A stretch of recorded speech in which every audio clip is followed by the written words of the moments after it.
Urbanation, where are you? Tell them fast.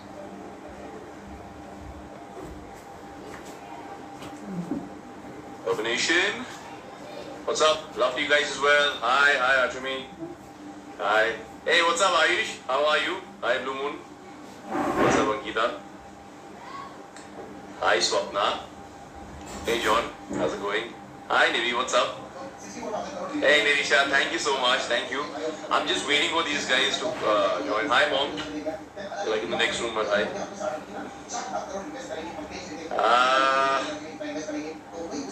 Okay, wait. Combination. Have I got slapped?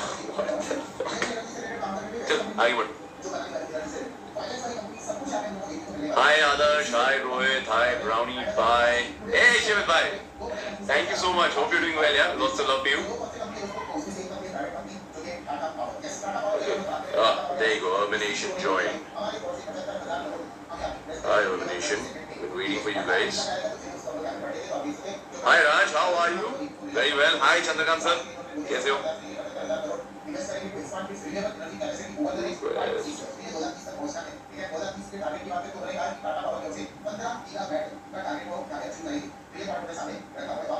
Let's see.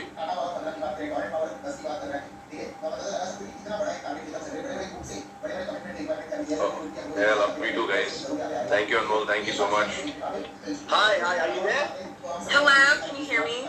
Yes, I can. I'm sorry about this little back and forth, but I'm glad we're finally both on this conversation. Yeah, no worries whatsoever. Sorry about that. For some reason, sometimes Instagram's a little bit I know. That's perfectly fine. What's up? So I'm really excited to delve into worship with you, and I've watched the show. I've seen, all the action sequences, the trailer, everything. So I'm excited to kind of delve into it. So starting right off, how was it for you working with J.K. Menon? Oh man, it really was a dream come true for me. I think as a young relatively young up-and-coming actor, we all have a bucket list of people that we would like to collaborate with, be it actors or directors. And J.K. Menon, Zakir Hussain, these actors are right at the top of the list, So it's absolutely a dream come true. And look, I'm not a trained actor. I haven't gone to film school. I've done a few workshops here and there, but I'm the kind of person who has always been open to learning on the job and imbibing from my co-stars, from my peers and from my co-creators. And when you get to work with the caliber of KK sir, you automatically have to raise your game, or else he's going to just chew you and spit you out on screen. Yeah. So, do you have any kind of memorable scene that you did with him that you would want to share with audiences as they're getting ready to kind of binge the show? Look, when you're working in a conducive setup with such amazing talent and the story itself is really kick-ass, I think every scene automatically becomes memorable. Even a so-called mundane scene, which might be a couple of lines on paper or a montage scene, when you're performing with the best of the best, it just becomes very memorable. But having said that, I certainly feel the first time I saw K.K. Menon in character as Murshid Pathan was extra memorable because I had not seen him in that avatar before. Like, he had already been shooting for a good 15-20 days before I got on board, right? I joined maybe 30% into production, and I just, wow, I'm getting goosebumps right now just thinking about it because I was all ready and had prepared and rehearsed all my lines and hardly slept the night before because I was very nervous because I had a good 5-6 page long scene with KK sir. Okay. But when I saw him and we started just vibing and talking to each other, I just forgot about everything and I just told myself that, hey listen, you don't want to fluff this up, you want to be in the moment, be in the present, just accept and receive whatever energy is giving you, and you know the scene, you know the context, you know your lines, you know his lines, just play with it, flow with it, and we actually ended up filming that scene in record time. It's a scene at the cafeteria where the father and adopted son meet, and of course their relationship at that point is pretty, frayed. But it was really nice to start off with that. I always like starting a project with a big important scene. I feel that you just have to kind of hit the ground running, So it just makes it really interesting. Yeah. Definitely. And before I continue, I kind of wanted to let people know who are joining that if you have any questions, just submit them below and I will moderate through some of them, sprinkle them in throughout the interview. But kind of moving on, I mean, you play a police officer. What can you give people insight into your character, who he is, and maybe like what his core values are at the end of the day? Oh yes, so I play the character of Kumar Pratap, who is a police officer. But having said that, when I approach any role, I don't look at his job designation. I mean, I feel Kumar Pratap could have been a doctor, could have been a lawyer, could have been a banker, could have been in any line of work. But it is his morals and his principles and his connect with his father that kind of is the foundation of that equation. Of course, in the world of Murshid, the fact that his father is a don, or rather a don coming out of retirement, and he is a police officer, it definitely makes the whole saga a lot more twisted, a lot murkier, a lot more interesting for the audience to consume. Yeah. But I feel his core values, because Murshid Pathan had taken him under his wing at a fairly young age. So I feel when you're maybe 5, 6, 7 years old, you are at that very vulnerable yet impressionable age. So if you have a parent or you have a guardian, or in this case a guardian angel, who kind of shepherds you through life and shows you the path, it really cements the kind of individual you're going to grow up to be. And I feel even though he is a mafia don on the show, but he definitely was a good parent, which is why he instilled good values. Otherwise, it would have been very easy for my character to have also followed a life of crime. Yeah.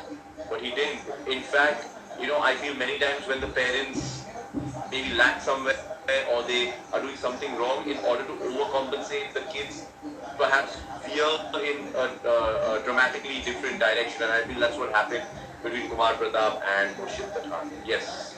And kind of going off of that, I mean, you've done Cartel before, and I see a lot of questions from people asking about like a season 2, if you can please that in a second. But what made the script of Murshid different for you? That it stood out, that this was something that you wanted to do?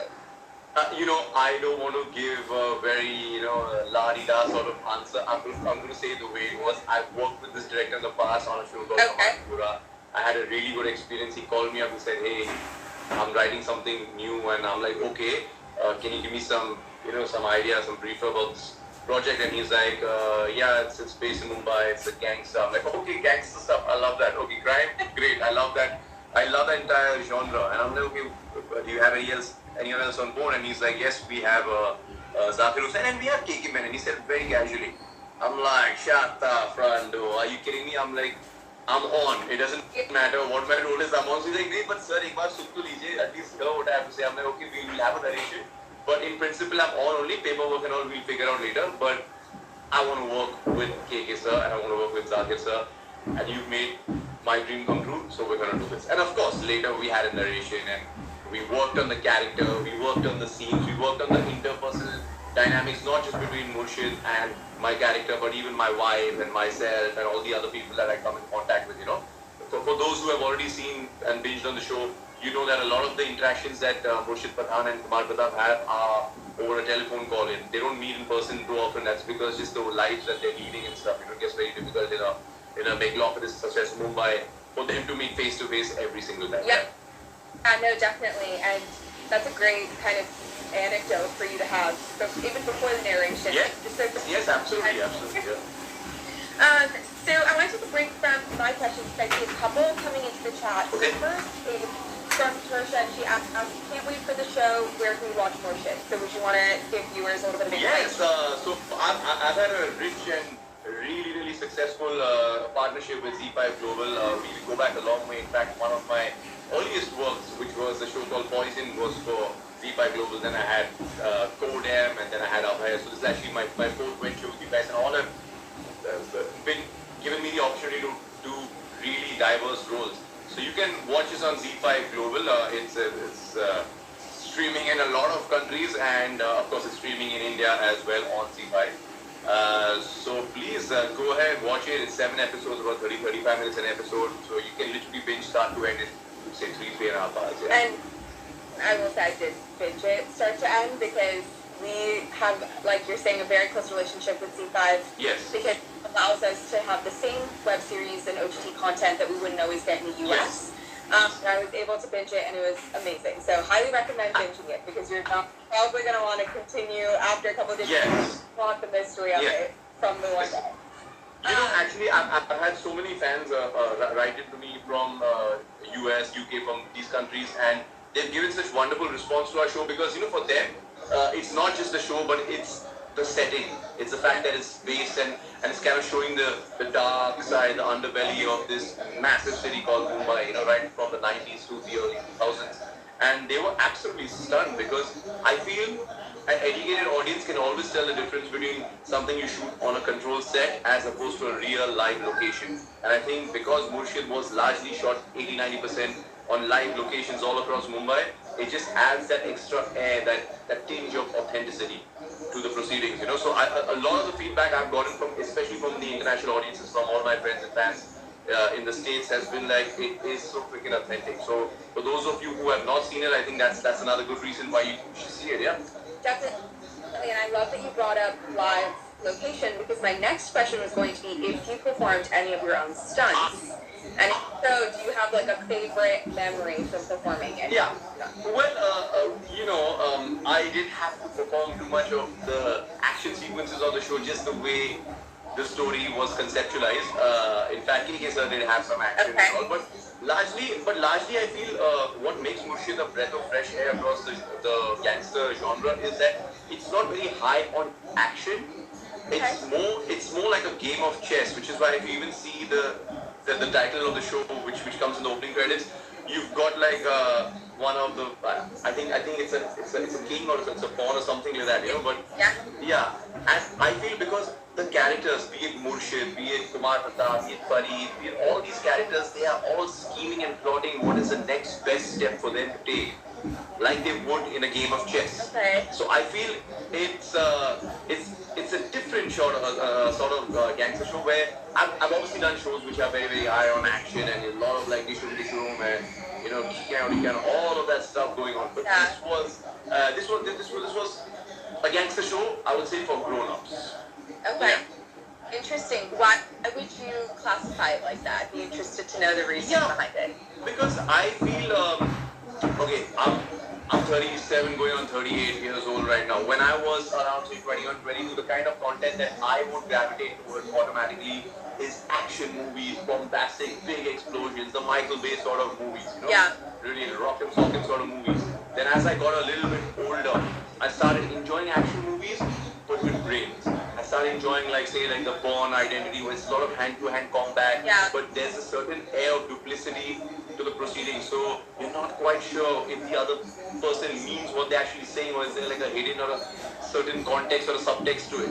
Then as I got older, I started kind of gravitating more towards, okay, feel like you just got two characters sitting across the table or talking on a phone, and there's so much drama.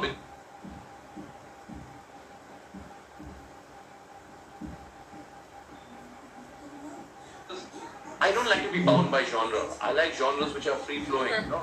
It can have, just like our film industry is, it can have action, it can have suspense, it can have romance, it can have some comedic elements, it can have everything. So I feel that's what makes a show entertaining. And I feel Murshid is definitely something for a very, very discerning audience, you know, because it's a slow burn show. If you're expecting part, that's not going to happen. But because it's a slow burn show, so when there's ultimately the payoff, it's a lot more rewarding. And which is why I think it's a gangster saga, but for grown-ups. Interesting. Okay, I like that. Yeah. Having, like, heard them in my mid-20s, and I would find that, you know, like, later on in life, if I feel that way about genres. So I'll keep that in mind. But I want to go through some of the comments and some of, like, the fan questions we're getting, because you pointed out a specific thing, which is you've done different genres, and one thing I really want to touch on, because I'm seeing a lot of questions about it, is the reality television, you know, side of things. So you've done a lot of drama series, things that have scripts, narrations, etc., like Cartel and like Murshid. But you've also been a host of Splitsvilla. So what for you is the difference between, basically beyond the obvious, but what is like the main difference for you when you're filming a reality show versus filming something that you have to be on set, on call, kind of, depending on... My dear friend Trida's online there, lots of love. I feel the biggest difference is there are no retakes, right? When you're hosting reality television, there are absolutely no retakes. Okay. If you flub something, it's going to get recorded and it's going to be there for the world to see. You have to be extremely intuitive. You have to, like on a show such as Splits, we had 25-30 contestants at any given point in time. So I needed to have an individual rapport with each of them, and at the same time to gauge who's in what state of mind, so I know what to say. Of course, we have our in-ear, we have people guiding us and stuff, but at the same time, it was important for me to be extremely alert. When you're doing fictional content, when you're acting on a show, you already know the story, you know the screenplay, you know the context, you know what has transpired before, what will transpire after. You have a bound script, at least you should have a bound script, which you should read over and over and over again until it's seared into your memory. But you still, there's an element of uncertainty because you still on the day have the opportunity to find the truth and that magic between the end of a sentence and the start of the next sentence. So for me, the joy of acting and bringing these characters and these worlds and these scenarios to life is finding that hidden context on the day, in the moment.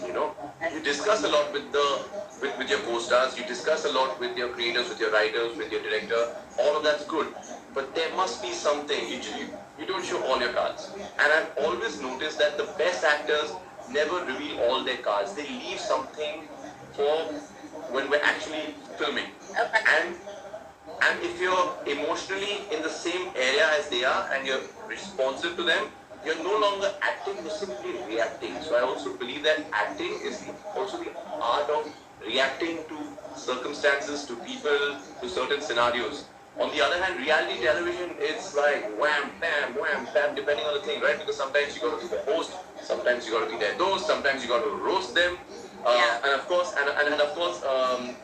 it's something I'm performing as a duet because I've got Sunny as well co-hosting with me, so we're always in tandem. So it's almost like it's like a duet that we're performing. Over here, it's very, very different. Both are incredibly rewarding, but you just have to surrender yourself and know where and what the audience is. That's interesting you mentioned that because when we had put out that we were going to go live with you, one of the questions in our DMs is like what your upcoming projects are that you can reveal. And on whether or not you would ever go back into that reality television space. Specifically, I've seen quite a few questions about joining Big Boss or something along those lines.